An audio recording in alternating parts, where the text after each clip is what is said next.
Salut à toi qui veut reprendre le contrôle de ta vie, ici c'est Zenrila.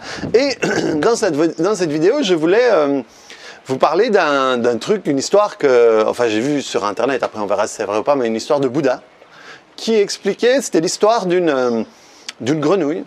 Et la grenouille, un jour, elle a décidé qu'elle allait monter en haut de l'arbre. Et elle commence à monter et toutes les autres grenouilles lui crient « C'est impossible, tu peux pas y arriver, c'est impossible !» Et la grenouille, elle continue à monter et toutes lui disent « Non !» Elle se met encore plus « C'est impossible, tu pourras pas y arriver, c'est dangereux, etc. etc. » Et elle monte et à un moment, elle arrive tout en haut. Et elle regarde en bas et vous savez pourquoi elle est arrivée à monter tout en haut? Elle est arrivée à monter tout en haut parce que, en fait, la grenouille, elle était sourde. Elle était sourde et quand elle voyait les autres s'agiter, elle était persuadée que les autres grenouilles étaient en train de l'encourager. Donc ça lui donnait encore plus d'énergie pour monter et pour arriver tout en haut. Et donc ça, c'est un truc qui est un peu quand on a des objectifs. C'est un truc qui est important. Et alors la morale de l'histoire, hein, que disait Bouddha, c'était soyez sourds aux intentions négatives et surtout si vous avez un objectif. Après, voilà, ils disent que c'est Bouddha, hein. Si c'est pas Bouddha, vous allez m'excuser, mais c'est juste pour raconter l'histoire. Et c'est vraiment ça, parce que si vous avez des objectifs, vous allez régulièrement trouver des personnes qui vont vous dire que c'est pas possible, que c'est pas comme ça qu'il faut faire, que c'est pas bien, que c'est pas machin, que c'est pas truc, que c'est pas... Et il y a... Vous savez, par exemple, moi j'ai fait de la PNL et la PNL, c'est l'étude des comportements qui ont réussi. Ils ont étudié les gens qui ont réussi et ils ont étudié leur comportement et voir qu'est-ce qu'ils ont fait par rapport à tout ça. Je ferai bientôt une vidéo sur les systèmes de croyances, mais par exemple, Tony Robbins, c'est quelque chose qu'il utilisait beaucoup. Il disait, tiens, si vous avez réussi à gagner un machin de tir ou quoi que ce soit, il allait demander à la personne, qu'est-ce que vous pensiez? Comment est-ce que vous étiez à l'intérieur de vous à ce moment-là, à ce moment-là, à ce moment-là? Et quand il aidait quelqu'un d'autre à se mettre dans le même état d'esprit, cette personne-là augmentait ses résultats. Donc, si vous voulez obtenir quelque chose, si vous voulez réussir quelque chose, ce qui est important, c'est aller voir les personnes qui ont déjà réussi ça. Et ensuite, copier leur manière de fonctionner, copier leur comportement. J'ai oublié le terme, les copier, quoi. Faire comme eux ont fait. Et le problème, c'est qu'on a souvent tendance à écouter le tonton Georges, le voisin machin, et quand on regarde globalement qu'est-ce qu'ils ont fait, eux, dans leur vie, par rapport à ce que nous, on veut réussir, souvent, ils n'ont rien fait. Souvent, ou ils ont raté, ou ils n'ont rien fait. Donc, ça veut dire que, concrètement, ce ne sont pas des gens qui sont parvenus à faire les choses que vous vouliez faire. Donc, s'ils ne sont pas parvenus, voilà, c'est gentil, on peut les écouter, mais il ne faut pas prendre ce que eux vont dire pour argent comptant. Si j'ai quelqu'un qui est exactement dans ce que je veux faire et qui vient et qui me dit, tiens, ce que je te conseille, c'est éviter. Moi, je me suis planté en faisant ça, ça, ça, ça et ça et ça. Par exemple, moi, quand j'étais jeune, j'ai fumé pas mal de cannabis. Et j'ai perdu énormément d'années sur les bancs de ma cité avec mes potes à taffer. Et j'ai le plus grand de mes neveux qui faisait ça, qui a commencé à faire ça. Et à un moment, j'ai été lui parler, mais je n'ai pas été lui parler pour le faire arrêter. J'ai été lui expliquer tout ce que moi j'ai perdu, comment est-ce que moi j'ai dérivé. Et je lui disais, mon but n'est pas de te faire arrêter, mais peut-être qu'en te racontant ça, tu vas pouvoir comprendre plus rapidement que moi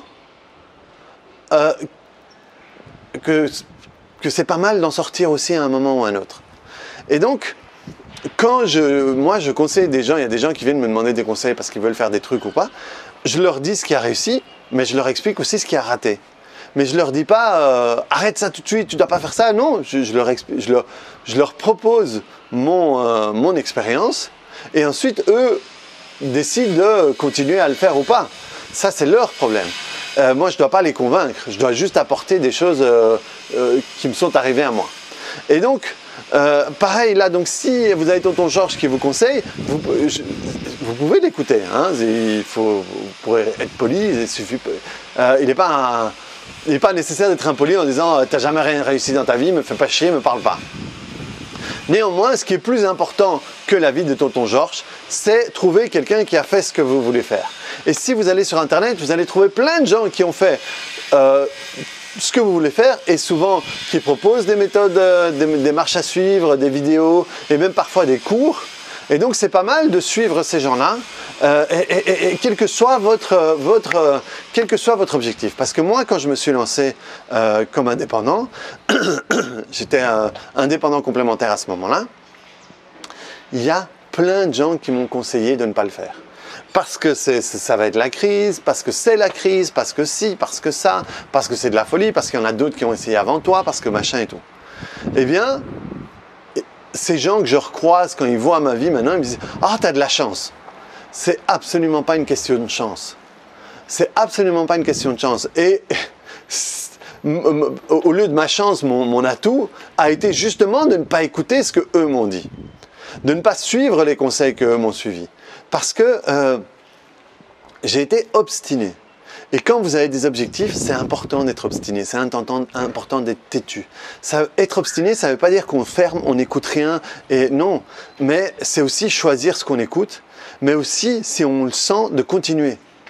Et même si on ne le sent pas, mais que c'est vraiment notre objectif, c'est continuer. Rappelez-vous ce que je vous disais sur la fameuse tribu qui avait une méthode infaillible pour faire pleuvoir, c'est qu'ils dansaient et ils chantaient jusqu'au moment où la pluie arrivait, même si ça prenait une année. Et donc c'est important d'être obstiné quand vous avez un objectif. Et voilà, moi je vous parle du côté entrepreneur, du côté professionnel, parce que moi c'est plutôt mon truc, mais dans votre vie personnelle, c'est pareil. Si vous voulez perdre du poids, si vous voulez, c'est important d'essayer, de tenter, de trouver ce qui vous convient à vous. Et de l'essayer, de le faire. Donc, vous allez attirer à vous ce que vous vibrez le plus à l'intérieur. Et donc, si votre oreille est ouverte à toutes les pensées négatives et à tous les conseils négatifs qu'on va vous faire, eh bien, c'est ce que vous allez attirer à l'intérieur de vous. Et donc, c'est ce que vous allez produire et c'est ce qui va vous revenir. Par contre, si vous restez sur un objectif et sur un état d'esprit positif, à ce moment-là, c'est ce que vous allez attirer à l'intérieur de vous. Et de nouveau, c'est duplicable pour tout. Si vous pensez que l'amour c'est dangereux parce que ça fait souffrir, eh bien vous allez avoir raison. Si vous vibrez ça, si vous émanez ça, eh bien la vie, elle est simple. La vie, elle vous apporte ce que vous vibrez, ce que vous pensez, ce qu'il y a dans votre tête le plus souvent. Et donc, si vous dites la vie, c'est dangereux, de toute façon, être amoureux, c'est souffrir, très bien, eh bien, vous allez souffrir. Et si pour vous, l'amour, c'est différent, eh bien, ce sera différent. Si vous avez été trompé dans le passé et que pour vous, toutes les femmes trompent, tous les hommes trompent, eh bien, vous allez avoir quelqu'un comme ça. Si vous vous traitez mal, eh bien, en amour, vous allez avoir quelqu'un qui va mal vous traiter. Quand j'ai commencé ma relation avec ma femme, j'ai eu beaucoup de chance parce que ma femme et mon meilleur ami sont super bien entendus. Et donc, c'est super chouette ça, hein, quand notre meilleur ami et notre conjoint, nos meilleurs amis et nos conjoints s'entendent, parce que d'un coup, voilà, on ne doit pas se séparer et tout ça. Et un jour, et moi je travaillais par pause, et je travaillais avec mon meilleur pote, et mon meilleur pote faisait le matin et moi je faisais le soir, et ma femme devait trouver un cadeau pour son frère, c'était un truc de manga, et mon pote aimait bien les mangas, et donc ils sont partis ensemble, et à un moment, j'en ai parlé à un collègue de travail, il me dit « Mais enfin, mais t'es fou, ça commence comme ça, et puis c'est comme ça que tu te fais trahir, machin et tout. » Et en réalité, lui, il était en train de me parler de lui. Lui, il était en train de me parler de ses précédentes relations à lui, où il a vécu ça. Et moi, je n'avais absolument pas ça à l'intérieur de moi, et son discours ne m'a absolument pas atteint, parce que moi, je suis plutôt du type à faire confiance à mon conjoint. Je fais confiance à mon conjoint parce que si jamais il trompe cette confiance, ce sera tant pis pour lui. Ce sera tant pis pour lui plutôt que pour moi. Parce que cette personne-là, que ce soit un ami, va perdre les choses que moi, je peux lui donner. C'est comme ça que je le vois. des personnes peuvent trouver ça présomptueux, mais ça m'empêche d'être en me disant ah, mais je risque de la perdre, je risque de... Non, moi, c'est ma vie que je dois gérer, c'est mon chemin. Et si cette personne-là décide de s'éloigner de mon chemin, eh bien, ce sera son choix. Et c'est elle qui perdra toute la chose, tous les objectifs et la manière où moi, je peux emmener cette personne-là. Et donc, j'ai été complètement hermétique à tout ça. J'ai écouté sa souffrance, j'ai été poli avec ça, mais j'ai été hermétique à tout ça. Et mon meilleur pote et ma femme sont toujours très copains et il n'y a jamais rien eu. Et donc, parce que ça ne m'est jamais arrivé, moi, dans ma vie. Ça ne fait pas partie de mon passé. J'ai eu cette chance grâce à je ne sais pas quoi. Et donc, voilà, il y a des choses récurrentes dans mes couples. C'est que la tromperie n'a pas fait partie de mes couples. Et ne fera sans doute jamais partie parce que ce n'est pas dans ma programmation.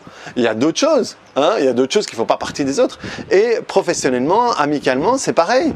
J'ai eu les couacs ont toujours été les couacs similaires et les trucs bien ont toujours été les trucs bien similaires jusqu'au moment où je peux travailler certaines choses parce que c'est ce qui est à l'intérieur de moi qui va déterminer le relationnel avec les autres. Donc, soyez comme cette grenouille.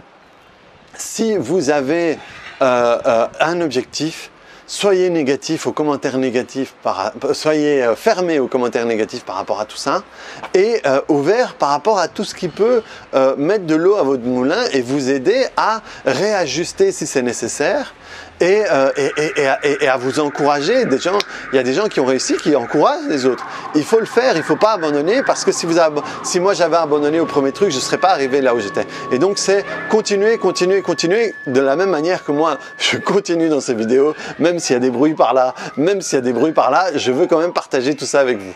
Donc voilà, reprenez le contrôle de votre vie par rapport à tout ça, mettez-moi un petit bouton, cliquez sur le bouton j'aime avant la fin de l'alarme et venez voir mes autres contenus. Et j'essaierai de moins bégayer et de moins mâcher mes mots sur une prochaine vidéo. Allez, à bientôt, ciao!